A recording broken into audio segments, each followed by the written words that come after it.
En fait, ce que j'aime le plus chez moi, je pense qu'avec le temps, ce que j'apprécie le plus avoir moi, puis ce que j'apprécie beaucoup chez les autres aussi, c'est l'empathie qu'on peut avoir envers les gens, en fait. Peut-être parce que, bon, j'ai 28 ans maintenant, puis tranquillement, on sort de juste soi-même aussi, mais je sais pas, juste regarder comment les gens vivent leur vie autour, puis c'est ça. Avoir de l'empathie pour eux, je trouve que c'est une qualité importante.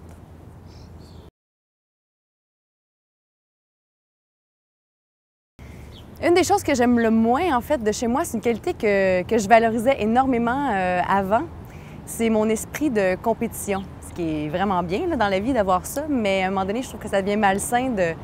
C'est bien de vouloir avancer soi-même, mais je trouve que peut-être que c'était par rapport à mon métier, mais je pense que tout le monde, on peut finir par... Puis la société en général encourage ça aussi. C'est oui, on avance beaucoup par rapport aux autres. C'est-à-dire que nous, on avance, puis des fois, on a l'impression qu'il faut tasser tout le monde pour avancer, alors que finalement, ça n'a pas rapport. Il faut juste nous avancer sans vraiment se comparer. Ou, parce que si par moment, on a l'impression qu'on est en avant, bien, à d'autres moments, on a l'impression qu'on est en arrière. Donc, c'est pas mieux.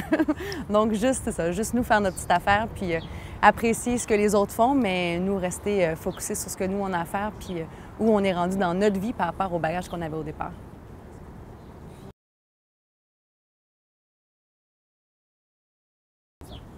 Bien, je pense en fait, par rapport à la confiance en soi, plus jeune, j'étais pas nécessairement une fille qui avait énormément de confiance en elle, beaucoup parce que j'avais toujours l'impression que j'étais à l'extérieur d'un groupe. Peu importe c'était quel groupe, en fait. Là. Je pense que des fois, on peut avoir l'impression qu'on fait partie d'un, mais nécessairement, si on fait partie d'un groupe, on fait pas partie de l'autre. Donc, je me sentais des fois un peu exclue, puis c'est ça, ça amenait énormément de non-confiance. Donc finalement, avec le temps, je ne suis pas arrivée encore. Il faut encore travailler là-dessus, mais d'apprendre à se détacher de plus en plus du regard des autres. C'est pas évident parce que tout semble passer par ça, mais je pense que c'est bien de juste porter une petite attention à ça puis de ramener notre regard à nous vers nous-mêmes plutôt que de le faire passer par les autres.